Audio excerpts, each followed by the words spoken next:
Sejarah berdirinya dinasti Safawiyah. Cikal bakal berdirinya dinasti Safawiyah berawal dari gerakan tarekat yang diberi nama Safawiyah. Gerakan ini muncul di Persia, tepatnya di Ardabil, sebuah kota di Azerbaijan. Wilayah ini banyak ditinggali oleh suku Kardit dan Armen. Nama Safawiyah dinisbahkan kepada nama salah seorang guru sufi di Ardabil bernama Syekh Ishaq Saifuddin atau Safi ad-Din. Menurut riwayat, ia adalah keturunan dari Musa al-Kadim, imam ketujuh Syiah Itsani As-Sariyah. Safi ad-Din berasal dari keturunan orang yang berada dan memilih sufi sebagai jalan hidupnya.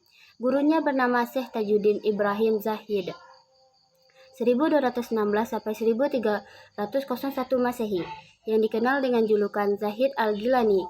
Dikarenakan prestasi dan ketekunan dalam kehidupan tasawuf, Safi ad-Din diambil menantu oleh gurunya tersebut. Safi ad-Din mendirikan tarekat Safawiyah setelah ia menggantikan guru sekaligus mertuanya yang wafat pada tahun 1301 Masehi. Pengikut tarekat ini sangatlah teguh memegang ajaran agama. Pada mulanya, gerakan tasawuf Safawiyah bertujuan memerangi orang-orang ingkar, kemudian memerangi golongan yang mereka sebut ahli bid'ah. Tarekat yang dipimpin Safi ad-Din ini sangatlah penting, terutama setelah mengubah bentuk tarekat itu dari pengajian tasawuf murni yang bersifat lokal menjadi gerakan kenamaan yang besar pengaruhnya di Persia, Syria, dan Anatolia. Di negeri-negeri di luar Ardabil, Safi ad-Din menempatkan seorang wakil untuk memimpin murid-muridnya. Wakil tersebut diberi gelar khalifah dan nantinya akan menjadikan komandan perang. Kemudian, murid-murid tarekat mendukung tarekat Safawiyah untuk menghimpun kekuatan dengan menjadikan tentara dan sangatlah fanatik kepada keyakinan, bahkan mereka juga mementingkan orang-orang yang tidak sepaham dengan mereka. Tarekat Safawiyah banyak diterima oleh masyarakat sehingga tarekat ini mengubah model gerakan spiritual keagamaan menjadi gerakan politik. Hal ini mula tampak ketika gerakan tarekat dipimpin oleh Junaid 1447 sampai 1460 Masehi. Junaid memperluas kegiatan politik pada kegiatan keagamaan. Memperluas kegiatan ini mendapatkan hambatan-hambatan, salah satunya dari penguasa Karakayunlu dan Akkayunlu yang merupakan dua suku terkuat Turki, sehingga terjadi konflik antara Junaid dengan penguasa Turki. Keterlibatan tarekat Safawiyah dalam berpolitikan yang semakin besar mengantarkan tarekat Safawiyah berhadapan dengan kekuatan yang berkuasa saat itu, yaitu Turki Utsmani. Pada saat itu Junaid memiliki konflik dengan Karakayunlu. Ia mengalami kesalahan dan disingkirkan ke suatu tempat. Di tempat itu, Junaid mendapat perlindungan dari penguasa Diyarbakir yang juga bangsa Turki. Junaid tinggal di istana Uzun Hasan yang pada saat itu menguasai sebagian Persia selama dalam pengasingan. Junaid tidak tinggal diam. Ia mempersunting salah seorang saudara perempuan Uzun Hasan pada tahun 1459 Masehi. Junaid mencoba merebut Ardabil tetapi gagal. Lalu pada tahun 1460 Masehi, Junaid mencoba merebut kota tetapi pasukannya dipimpin dihadang oleh tentara Sirwan. Junaid pun pada akhirnya terbunuh dalam pertempuran tersebut. Tampuk kepemimpinan gerakan Safawi selanjutnya diberikan kepada putra Junaid, Haidar, tetapi Haidar masih sangat kecil pada waktu itu. Setelah menunggu beberapa tahun, Haidar sudah cukup dewasa dan mempersunting salah satu Uzun Hasan, dan perkawinan tersebut lahirlah Ismail yang kemudian menjadi pendiri dinasti Safawi di Persia.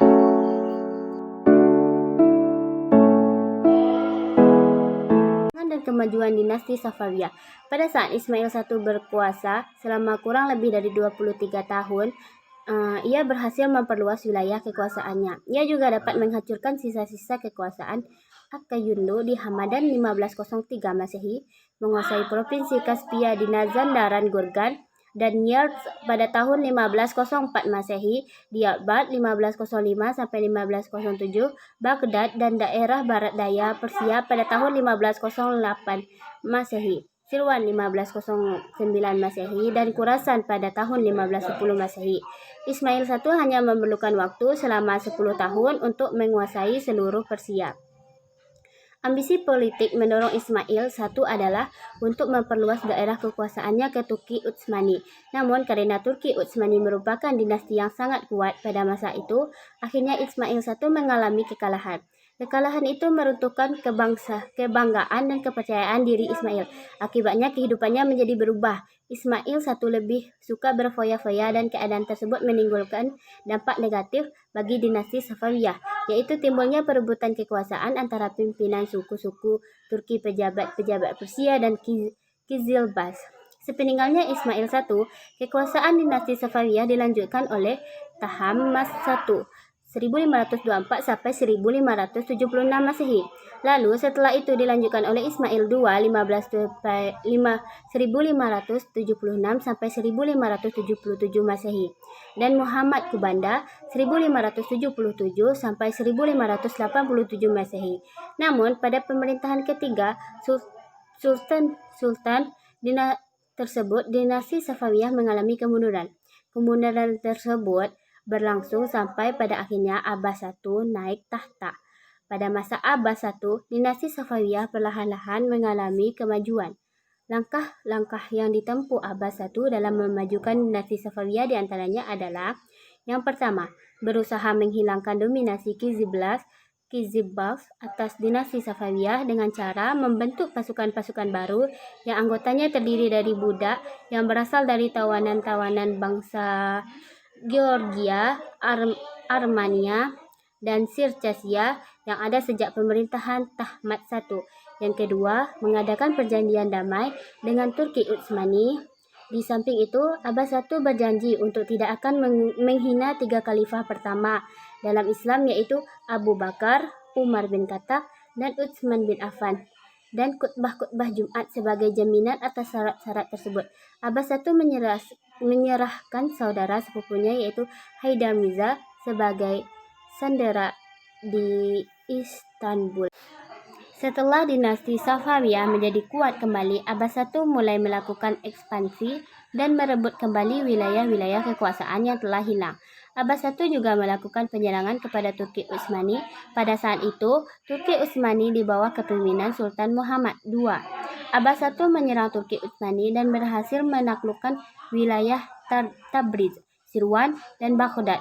Setelah itu, Abbas I juga berhasil menguasai kota Nakhchivan, Erivan, Ganja, Tiflis pada tahun 1605 sampai 1606 Masehi. Pada tahun 1622 Masehi, Abbas I berhasil merebut Kepulauan Humus dan mengubah pelabuhan Gumrum menjadi pelabuhan Abbas. Pada tahun pemerintahan Abbas I merupakan puncak kejayaan dinasti Safawiyah. Secara politik, Abbas I dapat mengatasi sebagai kemelut di dalam negeri yang mengganggu stabilitas negara dan berhasil membuat kembali wilayah-wilayah yang dulu pernah direbut dinasti lain. Pada pemerintahan sultan-sultan sebelumnya, kemajuan lain yang dicapai dinasti Safawiyah antara lain: yang pertama, bidang ekonomi. Setelah Abbas I berhasil merebut Kepulauan Hormuz dan mengubah pelabuhan Gumrun menjadi pelabuhan Abbas, maka jalur dagang yang biasanya diperebutkan oleh Belanda, Inggris, dan Prancis sepenuhnya berhasil dikuasai oleh dinasti ini. Yang kedua, yaitu bidang pendidikan. Pada dinasti Safawiyah muncul banyak sekali ilmuwan-ilmuwan terkenal, di antaranya Baha al-Din al-Amili, generalis ilmu pengetahuan, Sadr al-Din Ash-Shirazi, filsuf, dan Muhammad Baqir ibn Muhammad Damat, filsuf, ahli sejarah, teolog yang pernah mengadakan observasi atas kehidupan lebah. Yang kedua yaitu bidang pembangunan fisik, tata kota, dan seni. Para penguasa dinasti ini mengubah Isfahan yang merupakan ibu kota dinasti ini menjadi kota yang sangat indah. Isfahan merupakan kota yang sangat penting bagi tujuan politik dan ekonomi. Di kota tersebut terdiri bangunan-bangunan megah seperti masjid, rumah sakit, sekolah-sekolah, jembatan raksasa di atas Zenderut, dan istana Cilcilsatun. Kota Isfahan semakin indah dengan dibuatnya dengan taman-taman wisata ketika Abbas I wafat. Di Isfahan terdapat 167 masjid, 48 akademi, 1.802 penginapan, dan 273 pemandian umum. Pada bidang seni ini terlihat dari arsitektur bangunan-bangunan, yaitu seperti yang terlihat pada Masjid Shah dan Masjid Saikhul Allah. Unsur seni lainnya juga terlihat pada hasil kerajinan tangan, keramik, permadani, karpet, pakaian, tembikar, dan lain-lain.